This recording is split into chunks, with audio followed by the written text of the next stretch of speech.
Aloha and welcome back to Wanderous. I am your host, Andrew Crusoe, and today we begin, I guess you could call it a saga, the saga of India, and some of the growth experiences that I went through going there, the challenges, the food poisoning, and the gifts of India, the blessings of India, of which there are many.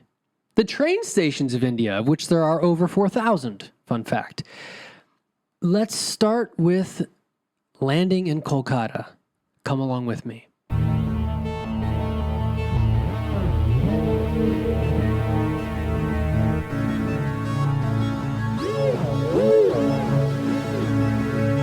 So when we last left off on Wanderous, I had just spent, to summarize, 3 months, nearly 3 months, about a couple days shy of 3 months in Nepal. It was a powerful experience, and I was really reflecting on what I wanted to do. I was thinking about Sri Lanka, I was thinking about Indonesia, I was thinking about all these places, and I realized it'd be pretty silly if I didn't check out India. After all, it was only like 1 hour by airplane. It's like about an hour and change flight to get down to India. And I'd felt nervous about India. You know, like many of you, I'd heard a lot of stories of how challenging India could be. People always said it was really overwhelming, a lot of bright, just a lot of movement, a lot of crazy traffic. But after Kathmandu, I was like, how could it be worse than Kathmandu? I didn't even know how to cross the street the first few days I was in Kathmandu. I had to wait for a local, and I've said this in past episodes, like kind of use them kind of like a human shield, but not in a mean way. But I just had to walk beside them to make sure I didn't feel like I was going to get hit, because it was just, I'd never seen intersections like that before. It was very chaotic from my context where I was coming from. So I was thinking, I was like, this is so silly. Why should I be afraid of going to India? I should just do it. It's not expensive to go down there. And it was relatively easy, although it took some time to get a visa. You do need to get a visa on their website before you land. There was no visa on arrival for most countries. Some I think so, but most countries no. You need to go through their immigration site, and it's fine. Although I will say, just full disclosure, the government of India asks more questions than any other. The only government that probably asks more questions is probably the American federal government when you're trying to get a visa. There's historical reasons for that, but it was a lot, and I feel like I should forewarn you a bit. It's doable, but it's kind of like, it's a lot. But it's not expensive. I paid $40 for a 1-year visa, which allows me to stay in India for up to 6 months. Some countries only get 3 months. Americans get 6 months. So I felt very lucky. And again, I'm sure there are historical reasons for that. The flight over was fine, but the problems started pretty much the minute I landed, to be honest, because in most places I'd been to, Istanbul, London, it's generally, they think about tourists. They think about people who maybe weren't born in that country. And I found Kolkata to be it was not as welcoming as you might expect. And I have two concrete reasons for this. First of all, I could not find anywhere in the airport, and I think it's changed now, but at the time, a couple of years ago, I could not get a SIM card in the airport, which means that if you don't have international roaming, which is expensive, you're not going to have cell service. This is a big problem. At least this is the situation. This was January 2023. I don't usually date this show, but that's when it was. It was very confusing to me. This is the first country I'd been to that didn't seem to anticipate international travelers at all. And this was an international airport. I had just taken a nonstop flight from Kathmandu to Kolkata. So that was like, okay, well, I'll just borrow someone's Wi-Fi and I'll figure it out. And I already had a couchsurfing host set up. If you don't know about couchsurfing, it's a great hospitality exchange website that's been around for over 20 years now. It's fantastic. I've met some amazing people on couchsurfing.com. And often you don't get a couch. Often, like half the time, you'll get your own private room. And it's free. In fact, it is against the rules of the site to ask guests for money. Instead, it's focused on hospitality exchange. So if you are a guest, you need to give back. You need to either cook for your host or clean, preferably both. Okay? And it's beautiful. It's such a beautiful experience. India couch surfing is a little bit different. It can be anyway, which we'll get to. The second issue that I had with the Kolkata airport, and again, the people were kind. The people were fine. There just was some things that were, I think it's fair to say, some things that were lacking. The other thing I couldn't find was an ATM, which was really weird. I was looking all around. I couldn't get Indian rupees. And that was going to be a challenge because some places don't take card in India. So I'm texting my host, and there was this whole thing that he was going to have his friend pick me up. And then I was like, well, I can't find an ATM to meet your friend at the play. It was this whole thing. And I was nervous. I was like, this isn't starting out fantastically, but it can get better.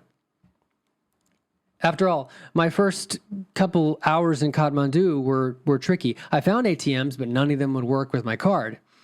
So that's a thing that can happen too. That's why you want to have, realistically, you want to have three, at least two. You really want to have three cards just in case, and just try, and make sure. Now, I think in Kathmandu it was my problem because I think that I didn't confirm that my bank realized I was going to be in Nepal on those dates.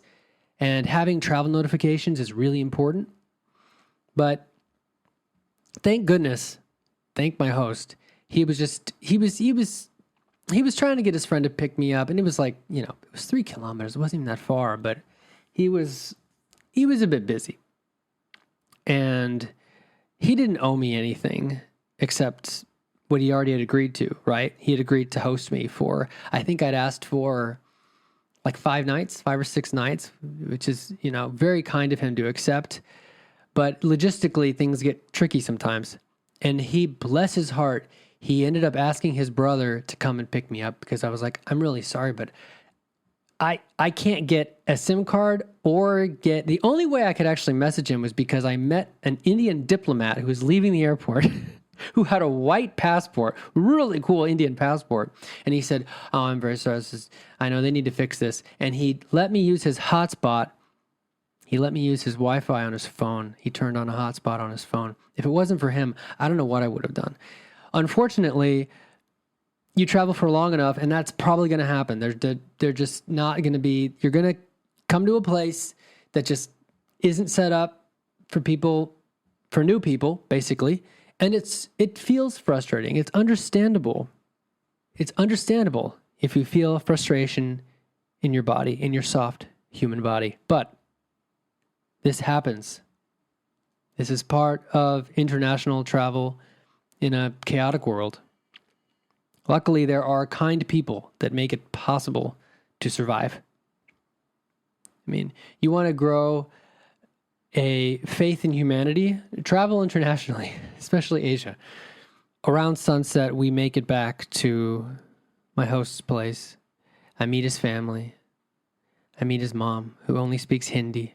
They live in this 4-story building, and they have a school, an elementary school, on the 1st floor. And I'm going to be staying on the 3rd floor. And the first photo that supporters are going to get this week is a pretty funny photo. So like I said, if you support this show at $10 a month, there's also a $5 a month where you get a bunch of audiobooks. But if you're up for $10 a month, you can just try it for 1 month and cancel. If you're up for getting a bunch of background, basically like the files, the background supporting files of these stories, you get tons of photos. And one of the first photos you get for this week's episode, every Wednesday you get behind the scenes photos and occasionally video that I post-process, and they're really beautiful. You can use them as desktop backgrounds. they ended up bringing a table up from the first floor. I don't know. I honestly, like, they were great, but I really don't understand what they were thinking. But they brought a table up and they put it into the middle of this pretty spacious room, great room, its own bathroom. And they put blankets over it. But, you know, if you're from the West, you need some kind of padding. So I ended up having to, it was very nice. I mean, they gave me like, you know, like several blankets, and one I think was like they put like so it was almost like a rug, but it wasn't a rug. It sounds ghetto. Maybe it might sound ghetto the way I'm describing this, but luckily there was a couch with 3 cushions that wasn't really being used. And I had to basically, and this could happen to you if you go to India and you couch surf anyway. If you stay in a hotel, it's fine. But I was on an adventure, and I needed to save money at that time. And I basically built a bed out of the components that I had. I already had, you know, I had a frame, I had this table, and I put the couch cushions underneath the main blanket they gave me. I put the blanket on top, and I was able to create a bed out of the pieces that I had. And it was pretty funny in retrospect. And luckily it was adequate and I was able to sleep. But at the time I was like, it was a bit of a surprise. So my first photo in this is them lifting this wooden table, bringing it up these flights of stairs, just really far out. But I have, the next photo is this, this lovely, all this natural light coming into the room that I got to sleep in. It really ended up being pretty cool. And it was a room to myself, and it was free. And I cannot forget, this is very important. This family who had, I think it was 4 brothers. Yeah, I met all of them. They were all very kind, all very different personalities, of course. They were all like in their 20s and 30s. The oldest one he was basically the principal, pretty professional guy, the principal of the school, the elementary school. I think it was only like 2 or 3 grades, but it was a local school in the northern side of one of the northern neighborhoods of Kolkata. And one of the most remarkable things about staying with this family, who was quite generous, even though they surprised me with the bed situation, they fed me, you guys. Hey, you guys. They fed me so much veg food, no meat because I don't eat meat. They fed me so much, like home-cooked curries, delicious rice. I was like blown away. I don't know if you know what a chapati is. It's kind of like a tortilla, but the ingredients are a bit different. It's honestly probably healthier than a tortilla because it's whole grain often. They would make these chapatis, they put the batter, and they would just, it's like a pancake that's not sweet. And then they would give me like chutney, like sauces and potatoes. They call it aloo. I'm getting hungry just thinking about it. They would do the most, it's true. Everything they say about spices in India is true. That's all I have to say about that. They were so generous. The problem happened when I got food poisoning the second day. Well, there were 2 main problems in the first week. If you read about India, you will read about, or if you watch videos, you'll see how, people will stay there for a while. It's often a real adjustment. Like you can't drink the tap water, of course. The shower that I had no temperature control because it doesn't really get cold there. It was just a different thing. It was a different thing. And something happened. I don't know if it was something I drank or something I ate.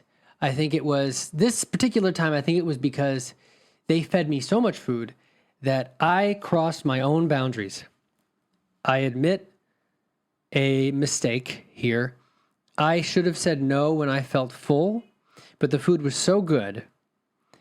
And I was worried about offending them. I was worried about offending the wife of one of the brothers who didn't speak English. And I really should have opened up Google Translate and tried to communicate clearer to her, but she was also kind of busy. These things happen. And I think that was part of my mistake, was that I overdid it. I think I ate too much. And maybe it was also because I had tea that the water hadn't been boiled long enough, because they don't use filtered water. They should. I think sometimes they do, but I don't know if they were using. Anyway, I don't know exactly why I got food poisoning, but it was not good. And I was pretty messed up for at least 3 days. Maybe it was 4 days. And just,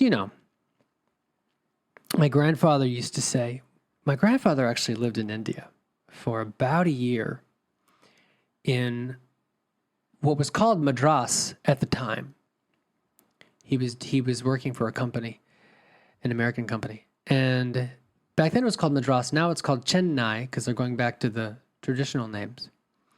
Like for a long time they called it Calcutta, right?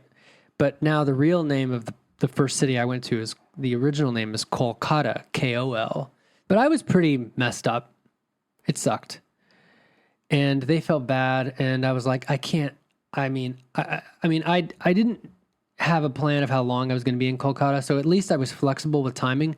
But they felt bad, and they graciously let me stay longer so I could recover, which they didn't have to do.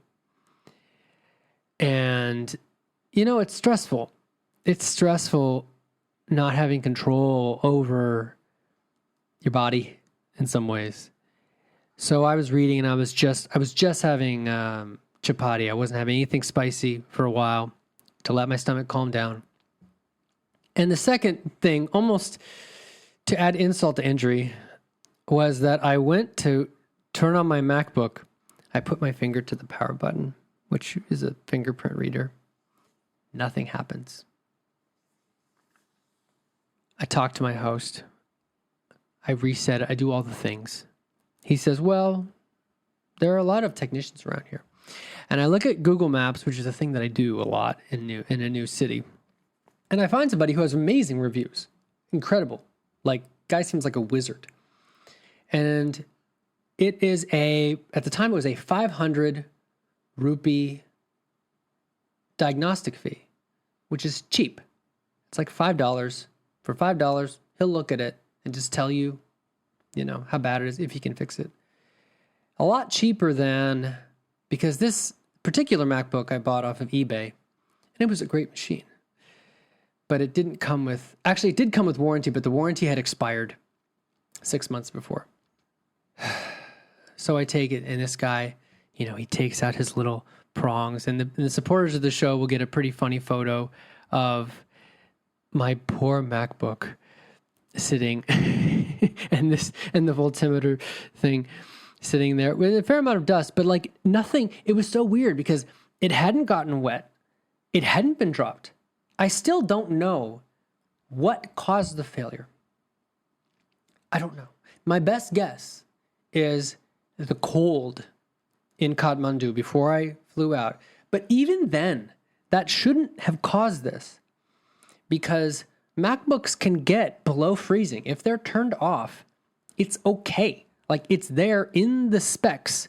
They can get to, I think it's minus 13 Fahrenheit, which is like minus 25 Celsius. So I don't know if it was the cold. That was my guess, because it did get crazy cold. I talked about this in the last episode. It was a traditional house in Kathmandu, traditional Nepali house. Didn't have, don't know why, didn't have any heating. So that's just how it was. Luckily, I had extra blankets that last night. But now I have a 2 kilogram paperweight, and to extra fun, I had to file my Hawaii state business taxes in about 2 weeks from that point. And all the files were on the computer. I had like a couple things on the phone. It was stressful. And the guy, this wizard, said, he's like, okay, I think I can fix this. 90% chance I can fix this. Okay. So I spend some time wandering around. I see people on bikes. The village, the neighborhood, it almost felt like a village, was so colorful and so cool. And I try not to think about the computer. I try to just let it go As they would say in America, they would say, give it to God. Give it to God. And people were very kind. People were very kind and cool. And I saw all of these tuk-tuks, or what you could say auto rickshaws, which are these little vehicles that can hold maybe 2 or 3 people, sometimes 4 people, that were these little gas, little petrol powered things. New ones are electric now, which is very exciting. I saw a building that looked like it was haunted. If you see that photo, I'd love to see your feedback on that. I went and I got dosa, which is like a big pancake, a very thin pancake, and they put like potato and sometimes broccoli and things, and they give you little dips, and it's just delicious. Food's delicious. I went out to lunch for $1. Little onion bits and potato bits, all vegetarian. And another fun thing I did is my shoes were starting to fall apart a little bit. And on my walk, very near where I was staying, on my walk, my host told me about this. They said, hey, there's a guy who lives nearby and he could fix your shoes. And there's an incredible photo of this guy, this small man, nice guy, examining my shoes. The tongues of my shoes are both out. And they were quick dry shoes, which really isn't, it's fine, but it's not really ideal. If you have thin shoes that are trying to be futuristic, that dry quickly, the thin ones probably aren't the best shot because they're going to wear out quicker. There's just less material. But this guy looked at it and he went through and he started sewing everything up by hand. He did a pretty good job. And it was, he was like, actually my friend was helping translate, and I was like, how much? And it was something like 50 rupees. It was like 75 cents for his time. And I had shoes again. I had like good shoes again. It was remarkable. The other fun thing that I did that first week, besides getting my shoes fixed, it was very up and down, right? Was that I really wanted to give back to this family. They'd fed me like 1 billion meals, and it was so kind of them. And there were a few ways. And the thing is, there are different ways you give back depending on where you stay, depending on what they're open to, right? Every home is going to be different. And I kind of wasn't allowed to clean. I would just it was I think it was a pretty traditional household, and they were just, their domain were those 2 kitchens. There was a kitchen on level 2 and level 3, or maybe it was level 1 and level 3. I'm trying to retell this in a way that is, as neutral as possible, and as accurate, as factual as possible. I had questions about why things were the way they were, but I had to remember to be culturally sensitive because I was new to this country and I really couldn't make too many assumptions. I'm not going to be the gaijin coming in, the foreigner coming in. This is a Japanese word, I apologize, but I'm not going to be the foreigner coming in with judgments if I'm brand new to this country. And one of the ways, there were limited ways that I felt like I could give back. One of the ways I gave back was they asked if I would teach. Actually, I taught twice. I did my best. This is my first time teaching English. They asked me if I would talk a bit to the elementary school. And I was like, well, sure. And they were very excited, right? They were like, it's an American. He's going to speak English to us. Native, And the kids were very kind, and I think they didn't understand, they were pretty young, so they didn't understand everything that I said, and that's fine. I didn't expect them to understand everything. But then a day later they said, hey, we have a special class for people who are early 20s that come to improve their English. They have a basic English knowledge, and we think that, we would love it if you could talk to them. I said, of course, I'd be happy to. You guys have been so gracious. You let me stay longer than we planned because of my food poisoning. And it was great. They were so positive. And there's a very funny photo of the whiteboard where we talked about verb tenses and we talked about slang. They're very interested in slang. Terms like piss off, right? That's not a literal thing. Like, it's not actually about urination. And they were all interested and they wanted to know about my YouTube. Hello, if you're if you're from that era of my life. And they were very kind, and we talked for over 2 hours. And we all learned something. They asked me about my favorite YouTubers. I talked to them about CGP Grey, which I recommend. CGP Grey makes fantastic, informative videos about science and other things. He also made a video I really like. This is free advertising, called Hexagons Are the Bestagons. Why hexagons are the most useful shape, which I totally agree. And the other way that I tried to give back while I was there, and this whole time, by the way, my laptop situation was slowly progressing. But the other way that I gave back was my host is I should say, a YouTuber. And he was making travel videos about places in India in his language. And I think it was primarily in Bangla, which is one of the national languages. It's probably the most wide-spoken language in West Bengal, which was the state I was in. West Bengal that borders Bangladesh, because the Bengali people live in West Bengal and they live in Bangladesh. And they use an alphabet that's kind of like Hindi, but has more triangles. I actually think Bangla is prettier than Sanskrit. The writing, their version of, I learned so much that first week. It's hard to even summarize.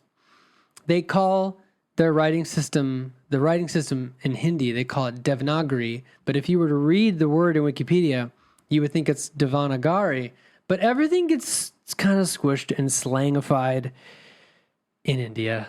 Anyway, the other way that I gave back was helping this guy out with his YouTube channel. He saw that I had this Samsung C01U, I think it was. I don't travel with it anymore because it was huge. It was like 2 pounds. I don't know. It was heavy. It was at least a pound. It was like a big thing. It was like, this could go over it. And this pop filter that I have, and hopefully I didn't screw up the audio quality just then. But I've been traveling with this large microphone. The same microphone I used to interview the druid when I went to Stonehenge. I'd been traveling around. I was new to nomadic travel, right? I just had a bit more stuff than I really needed. In fact, I left a rather nice diesel jacket with my host in London. And yes, I remember Argentinian guy. And yes, if you're listening to this, you can keep it. Consider it a bonus for being my very first host on this journey. Although if I do see you again, if you want to give it back to me, I will accept it. But I'm not going to ask you to send it to me because it's fine. It's not a big deal. The jacket was a gift. But if I do end up back in your country, I might borrow it. But anyway, my host was doing voiceovers and he asked me if he could borrow my rather bulky mic. And I was like, of course. And I had the pop filter and we put it on and it was USB and we got it working with his random Dell computer. And it was cool to see him using it to record voiceovers to his YouTube video. And it sounded great. This was a microphone that was very kind of near and dear to my heart. I mean, it was the same microphone that I recorded all 3 audiobooks for my nonfiction Hawaii adventure, 10,000 Hours in Paradise. I recorded all of that on this mic. It's a pretty good mic. And all the 3 of those audiobooks actually are one of the bonuses you get when you join my Patreon. Even at $5, you get all that. It's a lot cheaper than Audible. Just so you know. So I was really trying to give back as much as possible, but it was very it was a weird time because the guy fixing my computer was like, okay, I'm pretty sure it's the RAM, and I'm going to order the RAM. We're going to take the RAM. I'm like, you can do that? He's like, yes, I can take the RAM out of the motherboard. Now, the RAM, the thing about Apple's when they are computers is that Apple, formerly Apple Computer, great company, but with their laptops, they like to solder things right to the motherboard. And they have reasons for doing this, right? Overall, the durability is better. Overall thing, and there's reasons for it. There's cost reasons, there's durability reasons, but it's difficult to upgrade and change certain things. But this guy was convinced that he could do it. Now, I won't give away the ending to that saga yet because it didn't end during that first week. I extended my time in Kolkata specifically to see if he could fix this. It was taking a while. He was waiting for the OEM memory. He ordered OEM RAM for me specifically. And I was really hoping, like, gosh, I hope this works because if he can't fix it, we already agreed the diagnostic is only 500 rupees. And that's standard anyway. But, I was like, I really hope he can fix this computer because I don't know what I'm going to do. So we'll talk about what happened with that next time. I think that's enough for today. It was a real whirlwind, a real up and down. That was about the first week I was there. And luckily, the weather was fine. It wasn't hot because it was January. It wasn't even rainy, barely. It was actually a pretty good time. But as I would learn the following week, the air quality in Kolkata can be pretty rough in January. And there are reasons for that I'll talk about. But next time we're going to go to Eco Park, which is one of the coolest places in Kolkata and a place that I heartily recommend that you check out. Heartily. It's a word. Don't worry. It's really cheap to check out. And within Eco Park is a park called the Seven Wonders Park, which is quite hilarious and cute. So, thank you so much for listening. If you have any questions, please feel free to comment on YouTube or Spotify. I read and respond to every comment. I really appreciate comments. And travel safely. And don't cross your own boundaries when it comes to food. It doesn't matter if it's offered to you. If you're full, you got to have good boundaries. I didn't think that I would get sick by overeating a little bit, but there were too many factors that had changed at once. Changed at once. Luckily, I was with a very kind family who really helped me out. I didn't even talk about how they took me to Airtel. I think it was Airtel. No, it was Vodafone. Vodafone Idea. I don't recommend them, to be honest. Vodafone was pretty tricky, and it's not easy landing in West Bengal. I would not recommend landing in Kolkata. New Delhi, the capital of India, is much, much more set up for foreigners, as you would hope. And I'll be talking about that in future episodes. So that is my crash course into India. So much diversity. They had there was roof access to their building. I forgot to mention that. Incredible view of the surrounding neighborhoods. They kept pigeons on the roof. It was very funny. They had pigeon pets. I don't know why. They would dry their clothes on a line on the roof. And it felt very safe, actually.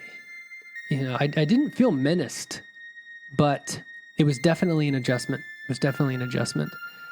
And that wouldn't be the last family that hosted me in Kolkata. More about that coming up. Thanks again for listening, and I'll see you next time. Aloha.